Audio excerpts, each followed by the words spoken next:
எதிர்க்கட்சி தலைவர் திரும்ப திரும்ப ஒரு விஷயத்தை சொல்றாரு.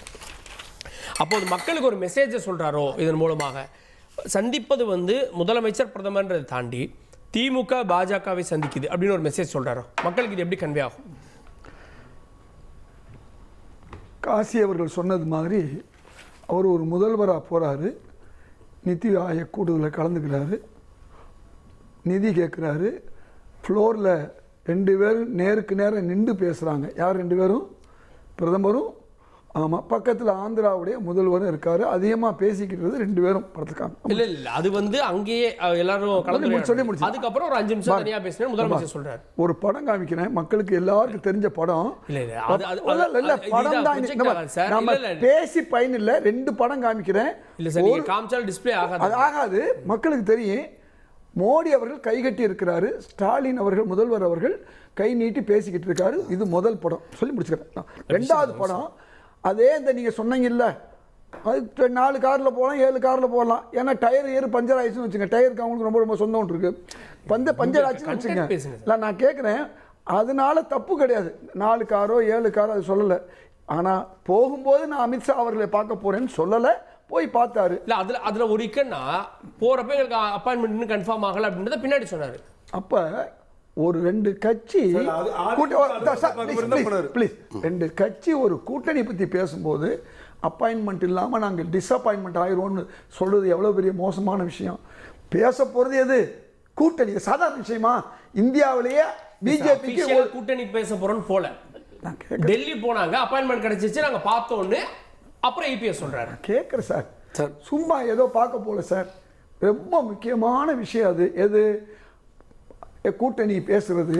இதெல்லாம் எவ்வளோ நாள் நீங்கள் சொல்லலாம். நான் அதிமுக அலுவலகத்தை பார்க்க போனேன், ஆஃபீஸை திறக்க போனேன்லாம் சொல்லலாம். நடந்தது என்ன? அதுதான் முக்கியம்.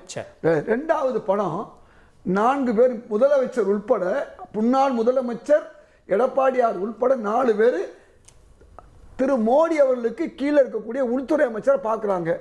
அவர் கால் மேல கால் போட்டு உட்கார்ந்துருக்காரு. இவங்க 4 பேரும் கை கட்டி உட்கார்ந்துருக்காங்க. பாடி லாங்குவேஜ் வச்சு நம்ம ஒரு விஷயம் அரசியல் பேச முடியும் சார். ரொம்ப சிம்பிள் சார்.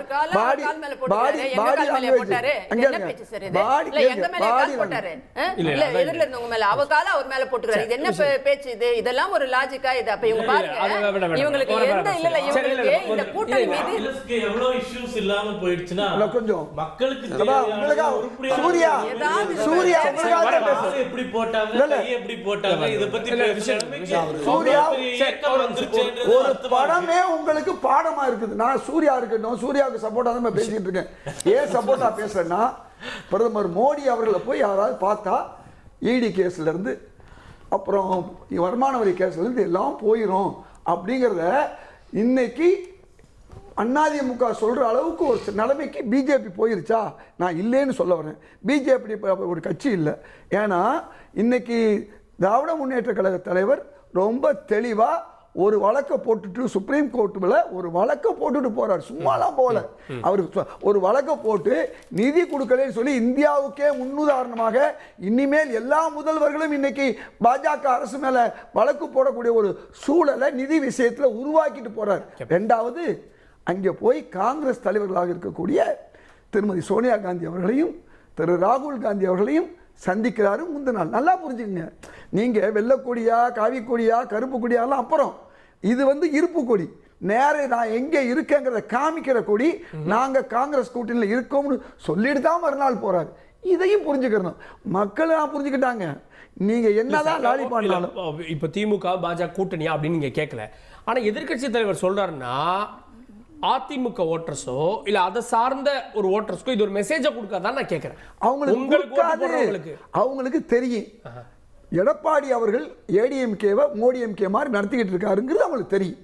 அதே மாதிரி டிஎம்கே இன்றைக்கு வலிமையா இந்தியாவில் பல முதல்வர்களோட விட சிறந்த ஒரு முதல்வராக, இன்னும் சொல்ல போனா வழிகாட்டியாக இருந்து கொண்டிருக்கிறார் என்பதும் தெரியும். அதனால தமிழக முதல்வர் தொடர்ந்து தமிழுக்காக இந்திய எதுக்குறாரு, தமிழுக்காக சமஸ்கிருதத்தை எதுக்குறாரு, தமிழர்களுக்காக நிதி கொடுக்கலைன்னு பாஜகவை எதுக்குறாரு, சமூக நீதி விஷயத்துல எதிராக இருக்குன்னு எதுக்குறாரு. இந்தியாவுடைய சுதந்திரமான இருக்கக்கூடிய அமைப்புகளை பூரா கொஞ்சம் கொஞ்சம் ஏன்னா அவங்க 2 பேரையும் குறுக்கிட்டாங்க. ஏன் நேரத்தை இந்தியாவுடைய பிஜேபியுடைய கட்சி அத்துணை அமைப்புகளை நாசமாக்கி வச்சிருக்குன்னு சொன்னவர் யாரு?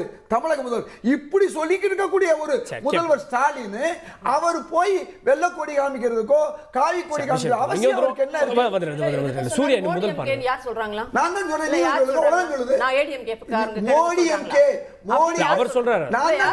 நான் தான் சொல்றேன் மோடி எம்கேன்னு. நீங்க உலகமே சொல்லுது. இந்த உலகமே சொல்லுதுமா.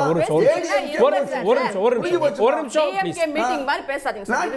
இல்ல இதே ரெண்டு கட்சி இந்த ரெண்டு கட்சி தமிழர்களுடைய வேலை வாய்ப்பை பறிப்பதற்கு இல்ல ஹிதாயத்துல்லா சேர்ந்து சதி செய்தார்களா? யோசிச்சு பாருங்க.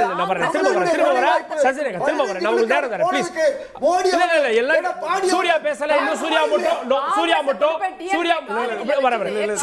பத்தி இவ்வளவு நேரம் ஒரு வார்த்தை பேசினாரா? சூர்யா பேசல. டெல்லி பயணத்தை அரசியல் ஆயுதமாக அதிமுக பயன்படுத்துதோ, அதுல பிரதமரை சந்தித்தா இடி வழக்குகள் வாபஸ் பெறப்படுமான்ற கேள்வியை திமுக முன் வச்சு அதை பாஜக பக்கம் மீண்டும் திருப்பி விடுறாங்க. முதல்ல நம்ம ஹிதாயத்துல்லா ஐயா பேசின ஸ்பீச் வந்து வீடியோ கட் பண்ணிட்டு ஆடியோ மட்டும் போட்டிங்கன்னா இது காங்கிரஸ்காரங்க பேசுறாங்களா திமுக காரங்க பேசுறாங்களான்னு யாராலையும் கண்டுபிடிக்க அந்த அளவுக்கு அவர்கள் காங்கிரஸ்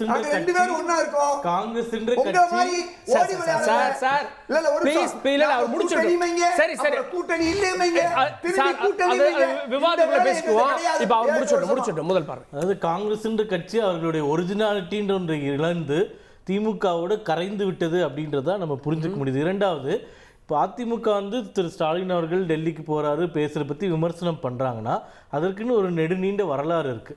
இவங்க எந்த காலத்திலும் இப்போ ஐயா பேசும்போதே காசியா பேசும்போது கேரளாவில் வந்து பினராயி விஜயனும் எதிர்கட்சியெல்லாம் சேர்ந்து பணம் வாங்குறாங்க, ஆனால் எங்க முதல்வர் தலைகணத்தோட வீட்டில் இருந்தாருன்னு ஒரு வார்த்தையை தெரியாம பயன்படுத்திட்டாரு அப்படின்னு எதிர்கட்சி சொல்றாங்க.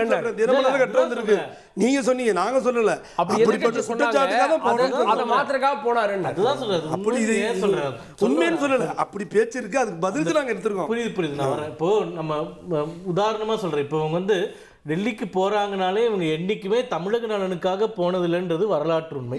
அவர்கள் நலனுக்கு போயிருக்காங்கன்றதும் வரலாறு. உதாரணம் சொல்றேன், 2004 பிரதமரை சந்திச்சது நீங்க அப்படி சொல்ல வரீங்க.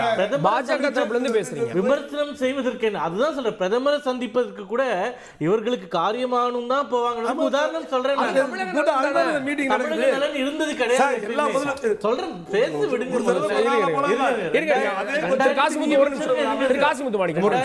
2004 திமுக கூட்டணி மிகப்பெரிய வெற்றி, 40 இடங்கள் ஜெயிச்சுட்டாங்க.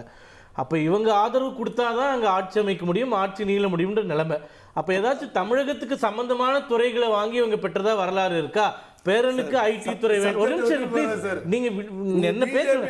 என் டைம்ல பேசுறீங்க. நீங்க பேசும்போது நான் குறுக்கல, என் பாயிண்ட் முடிச்சிட்டு அப்புறம் பேசுறேன். 10 வருஷமா நானும் பேசுறேன்.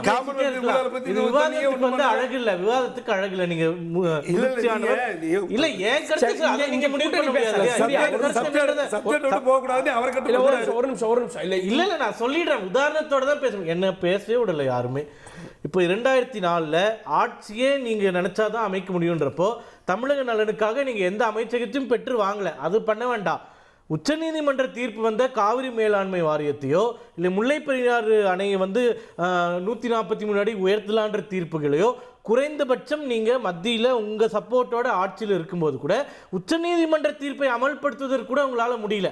அப்போ நீங்க வந்து உங்க அமைச்சகத்துக்கு உங்க 2G விஷயத்துக்கு எல்லா விஷயத்துக்கும் கேட்டு வாங்கின நீங்க தமிழக நலனுக்கு என்ன பண்ணீங்க? 2004 இருந்து 2014 வரைக்கும் தமிழக நலனுக்காக 10 வருடம் ஆட்சியில் இருக்கும்போது காங்கிரஸ் கிட்ட இருந்து கேட்டு பெற்ற விஷயங்கள் என்ன? 5 ஆண்டுகள் எடப்பாடி அவர்கள் முதல்வராக இருக்கும்போது மருத்துவக் கல்லூரிகள் எவ்வளவு கொண்டு வந்தீங்க, மற்ற விஷயங்கள் எவ்வளவு கொண்டு வந்தீங்க? இது உங்களால கம்பேர் பண்ண முடியுமா?